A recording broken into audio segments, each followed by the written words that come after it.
हर bite में freshness, हर bite में test, कम oil, zero heaviness और फुल एनर्जी। ये पोहा नहीं है, बिल्कुल बढ़िया सा नया मज़ेदार सा ये नाश्ता है। सिंपल इंग्रेडिएंट्स होंगे बट टेस्ट बिल्कुल फुल ऑन होगा। वीडियो को एंड तक ज़रूर देखना, इस रेसिपी को आपको रोज़ बनाने का मन करेगा। तो चलिए देरी न करते हुए इस रेसिपी को बनाना हम स्टार्ट करते हैं। तो इस रेसिपी को बनाने के लिए मैंने यहाँ पर लिया है 1 कप पोहे। पोहे आप कोई भी क्वालिटी के ले सकते हैं, पोहे 2-3 क्वालिटी के आते हैं। मैंने यहाँ पर जो पोहे लिए ये मीडियम वाले पोहे हैं, ना ज़्यादा मोटे और ना ही ज़्यादा पतले। तो मैंने इसे एक बाउल में डाल लिया है। अब पोहे को नॉर्मल हम जैसे 2-3 बार पानी से वॉश करते हैं, वैसे ही हम पोहे को अच्छी तरह से वॉश करेंगे। मैंने इसे अच्छी तरह से साफ़ कर लिया है। बिल्कुल नए तरह का नाश्ता है, आप ट्राई ज़रूर करिएगा। शायद ही आपने ये नाश्ता पहले कभी बनाकर खाया होगा। खाने में भी लाजवाब और बनाने में भी बहुत आसान। तो पोहे को मैंने यहाँ पर 2-3 बार पानी से अच्छी तरह से वॉश कर लिया है और पोहे को हम 5 मिनट के लिए ऐसे ही छोड़ देंगे ताकि जो पोहे हैं वो अच्छी तरह से फूल जाएं। और जब तक हम हमारी बाकी की तैयारी कर लेते हैं। अब मैंने यहाँ पर ली है ककड़ी। अब इसके ऊपर के हिस्से को हम कट कर देंगे और थोड़ा सा इसके ऊपर हम इस तरह से रब करेंगे। बोलते हैं इस तरह से रब करने से जो ककड़ी है ना, कड़वी नहीं लगती खाने में। अब इसको हम पीलर की हेल्प से छील लेंगे। अब मैंने यहाँ पर इस तरह से मीडियम ग्रेटर लिया है, ना ज़्यादा मोटा है ना ज़्यादा बारीक है। तो इस तरह से ग्रेटर से हमें यहाँ पर इस ककड़ी को ग्रेट करना है। आप चाहे तो इससे मोटा वाला ग्रेटर भी ले सकते हैं। तो इस तरह से हम सारी ककड़ी को ग्रेट कर लेंगे।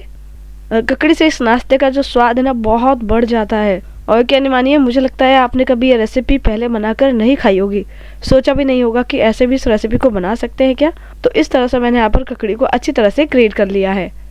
अब एक कढ़ाई में हम डालेंगे 1 चम्मच तेल और तेल को अच्छे से गर्म करेंगे।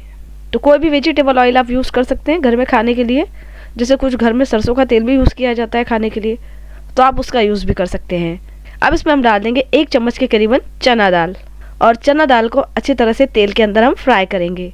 तो इसे अच्छी तरह से फ्राई करना है। यदि अच्छी तरह से फ्राई नहीं होगे तो ये खाने में इसका टेस्ट अच्छा नहीं आएगा। तो इस तरह से चलाते हुए इसे हल्का सा ब्राउन होने तक हम फ्राई कर लेंगे। साथ ही इसमें हम डालेंगे आधी चम्मच के करीबन सौंफ। सौंफ का फ्लेवर भी बहुत ही बढ़िया लगता है।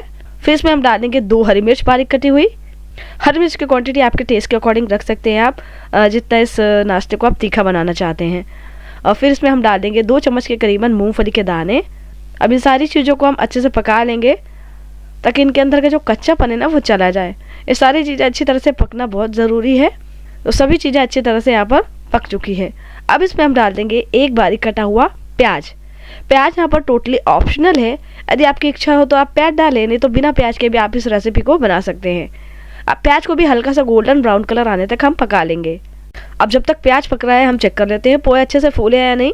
तो आप देख सकते हैं जो पोहे हैं बिल्कुल बढ़िया तरीके से यहाँ पर फूल चुके हैं, बिल्कुल खिले खिले अच्छी तरह से फूले हैं पोहे। पोहे का फूलना बहुत ज़रूरी होता है और मैंने यहाँ पर मीडियम वाले पोहे लिए तो बहुत ही जल्दी फूल जाते हैं।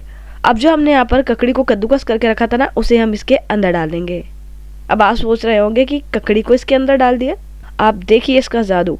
ककड़ी को इसके अंदर डालने के बाद इसके ऊपर हम डाल देंगे आधी चम्मच के करीबन नमक। नमक का आपके स्वाद के अनुसार आप डाल सकते हैं। अब सारी चीज़ों को हम अच्छी तरह से मिक्स करेंगे ताकि जो कद्दूकस की हुई ककड़ी है वो पोहे के अंदर अच्छी तरह से मिक्स हो जाए।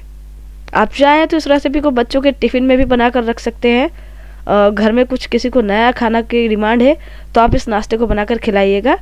नॉर्मली आप पोहे बनाकर खाते हैं तो उसका टेस्ट अलग होता है और इस पोहे का टेस्ट नॉर्मल पोहे से बिल्कुल अलग होता है, यूनिक होता है, खाने में बहुत लाजवाब लगता है। अब यहाँ पर सारी चीज़ें जो हैं वो अच्छे से पक चुकी है। अब मैं इसमें डाल रही हूँ 1/4 चम्मच राई। ये टोटली ऑप्शनल है, वैसे तो इसे स्टार्टिंग में डालना चाहिए था, मैं थोड़ा सा बाद में डाल रही हूँ।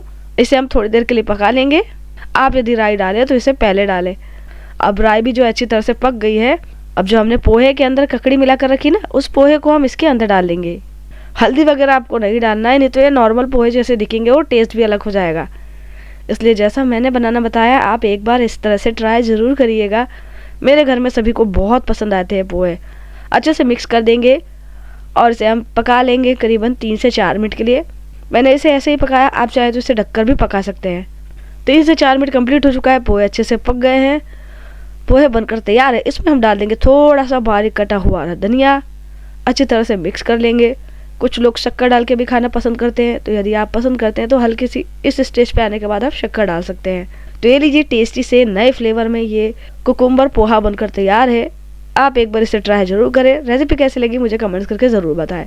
फिर मिलेंगे एक नई रेसिपी के साथ। Thank you friends, you watching my video.